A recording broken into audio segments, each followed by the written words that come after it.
Good morning everyone. We are going to Madmoto. And here we go. Bad trip! Yan lang yung masabi ko ngayong araw. Isang napakalaking bad trip talaga. Alam niyo kung bakit bad trip? Mga parts, ito yung bad trip. Yan, habang nililinis nila yung motor, nagkaroon ng paint chip, which is weird kasi na double check pa namin yung yung area, tapos wala siya talagang signs na nag-bulge yung paint. Kasi yung pag sinabi mo kasi nag paint chip, dapat may bulging na parang bubble yung paint. Original paint job pa yun ng best. Paano nangyari yun? Diba? Unless siguro meron silang kinot-kot dun na nasira, kasi parang may malalim na something So nakita nyo naman yung photo, di ba? Very disappointing at sobrang bad trip ako kasi alaga-alaga ko yung motor. Sobrang alaga ko yung motor. Hindi siya typical na ordinaryong motor for me. Hindi ko naman, I'm not saying na sobrang proud ako na nagka-best pa ako. No, I'm not saying that. Sinasabi ko lang mga parts is that grabe yung mga ginawa ko para lang gumanda, tapos ganun lang mangyayari. Kung i-repaint kasi yun, ang laki ng gagasusin nila. Sila naman mag-shoulder. Don't worry sir, we'll take care of this. Kami na bahalang magpa-paint nito. The point na sinabi nila yun, ibig sabihin may nangyari talaga na ginawa nila dun, or talagang may nahulog na something na mabigat. Kaya sobrang disappointed ako, grabe. Kaya ngayon pupuntahan natin, tapos it will take 5 days daw to repaint. Sana maganda yung paint na gagamitin. Diyos ko Lord, dun ako na nadismaya talaga. Isa lang yung paint chip dun dun sa gilid dun sa may tawag nito, nakaludo yun lang yung nag-paint chip dun. Other than that, wala naman. Wala siyang paint chip talaga. Kaya nakakapagtataka. Kaya ako nawiwirduhan kasi wala ayos pa naman yung pintura Nag-message na naman sa akin yung naka-Ducati Bristol naka-Ducati. Gusto niya talaga makipag-swap sa akin. Ito pang matindi, gusto niya magbayad ng 50,000 para lang makuha niya yung motor ko. Ay nako, masyadong malakas yung Ducati. Hindi ko masyado trip yung ganun, masyadong malakas. Baka yung pa ikamatay ko. Mag-add daw siya ng 50,000 kasi mas prefer daw niya talaga yun compare dun sa AK550. 50,000 brad, wow, it is very tempting. Pero anong gagawin ko sa 50,000? Kaya ako gusto talaga yung Bristol kasi may plano talaga ako doon mga parts, na after ko mag trip sa Mindanao, gagawin ko siyang scrambler. Yun talagang best na motor na pwede gawing scrambler Kung napansin nyo yung nilabas ng Royal Enfield na yung bago nila, yung galing sa makina ng 450 na Royal Enfield, gumawa sila ng scrambler. Ganun ang gagawin ko dun sa motor na yon pag tapos na ako sa trip ko. So yun lang naman ang goal natin talaga para nandun pa rin yung magandang suspension, flat footed tayo dun, nandun pa rin siya, hindi siya mawawala. So ayun, tempting yung 50,000 grabe, napaka-tempting nun, as in. Sana lang ginawa nila ng paraan to. Sino kaya magpipintura nitong motor ko? Malapit na tayo. Ako naman kasi pag mga material na bagay, okay lang naman sa akin, wala namang problema, basta ayusin lang nila. Ang hindi ko lang matanggap is yung nalagaan mo yung motor, tapos ano ba sa atin, masira lang nila. Yun ang hindi ko matanggap dun. Yun lang naman yun. For the rest, wala namang problema sa akin kasi material lang na bagay ang mga motor, pero ang akin lang talaga, hindi ko lang matanggap. The point na kaya nga pinaceramic ko sa kanila, tapos ganun pala ang mangyayari, di ba? Sana maayos nila at sana tama yung pintura. Yun ang gusto kong mangyari.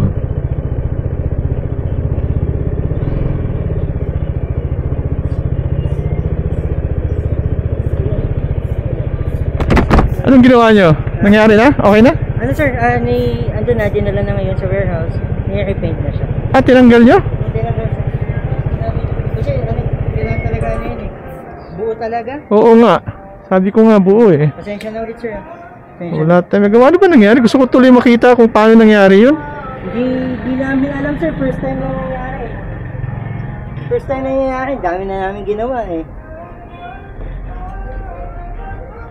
Ito sir, okay na siya, tapos pupunasan na lang yan.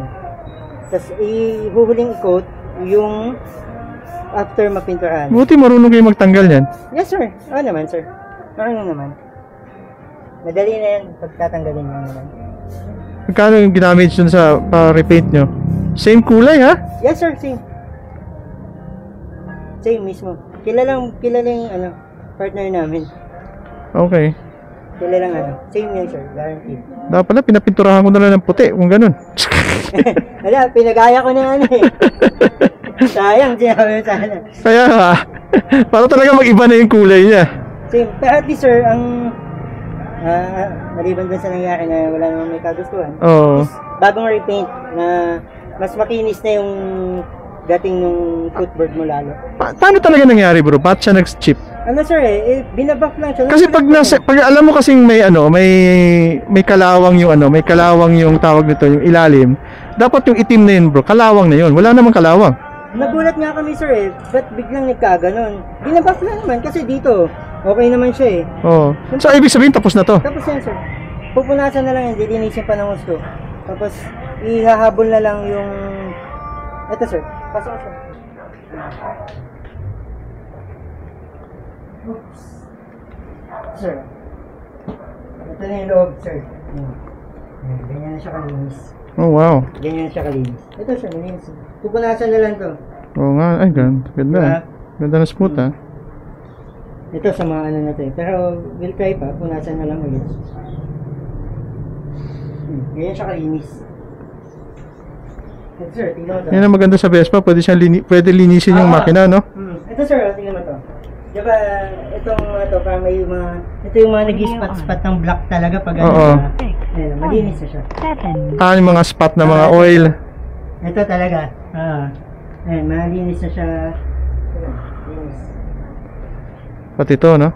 Ito sir, sinama lahat ko. Di ba kayo nahirapan sa harap?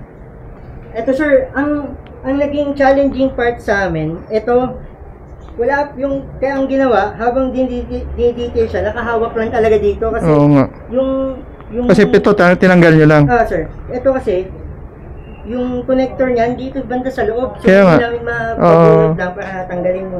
Kaya ang ginawa, hawak-hawak to. Habang ano. Ayun sir, maayos ka. Maayos na. Maayos. Lalo pag i-finishing, ito sir, negative talaga.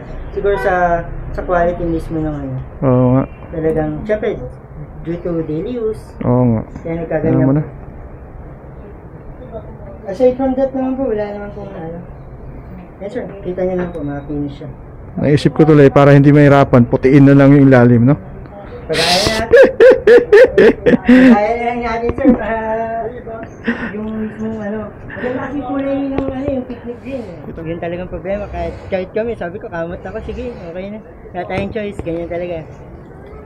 Oo, wala talaga. Nakakaya din sir, hindi naman namin pwede i-release sa inyo ng gano'n. Kaya yun na, buo yun sir, buo yung footboard mo. Oo. Same color. Baka bukas, kukunin ko na siya.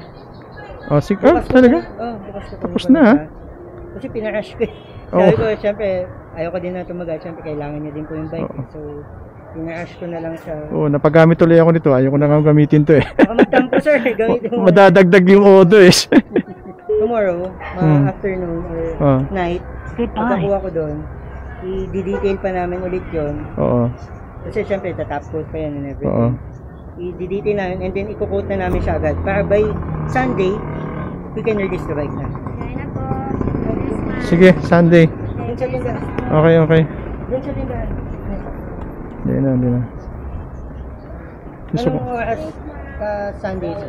Kung sabihan mo lang kung anong oras kayo pwede. Kaya siguro parang earliest after lunch para mas cured na kasi i-lilinisin pa namin ng sa bago i-release siya. Sige. Ay bro, thank you. Thank you. Pasensya na ulit siya. Okay lang bro. Nalungkot lang ako bigla. Oh, sir, naiintindihan ko kahit sa akin naman eh. Hindi kasi una-una bro, yan lang yung motor na inalagaan ko ng sobra-sobra. Ito hindi na lang eh. Pero at least nagawa naman ng paraan, sir. Kaya nga, anyways, siya. Bali bukas, sir, mukhang bago na ulit yan. Sana. So, ayun lang ang mga parts. Very apologetic naman si Lloyd. Lloyd pala. So, maganda yung ginawa nila sa makina. Kita niyo naman. Kataon lang talaga na gano'n na nangyari. Hindi ko naman biniblame sila, pero yun nga, bad trip lang kasi gusto ko talagang makita kung paano nangyari. Gusto ko imbestigahan ba kung bakit siya talaga nagkaroon ng ganun. Kasi kung ano lang yun mga parts, kung sa pressure wash lang yun, pag buffing, grabe ang buffing nila. Sobrang sobrang tawag nito, diin. Masyadong diin, kaya natanggal yung pintura. So yun, so sabi nila Sunday daw matatapos. So let's wait, 2 days na lang. Makukuha ko na rin yung aking motor. Maganda nga pagkalinis. Hands off ako sa paglinis nila. Sobrang ganda, pati makina. Nagkaroon lang sila ng pagkakamali, pero I don't think it's a major fault. Ito yung mga tao na na alam nilang ginagawa nila. Kasi kung sa iba yan ng pinagawa tapos ganoon na nangyayari, for sure hindi yan papipiturahan. Bi-blame sa iyo yan, balik sa iyo yung blame. Yan ang mangyayari doon. So hanggang dito na lang tayo mga parts. Let's wait and see sa part 3 kung anong resulta. And so far, happy ako dun sa ginawa pa rin nila. Very satisfied pa rin ako sa paglinis nila sa aking makina. Very nice. Very linis talaga. Thank you again for watching mga parts. Bye for now. Always remember, pray before you go. Bye. God bless.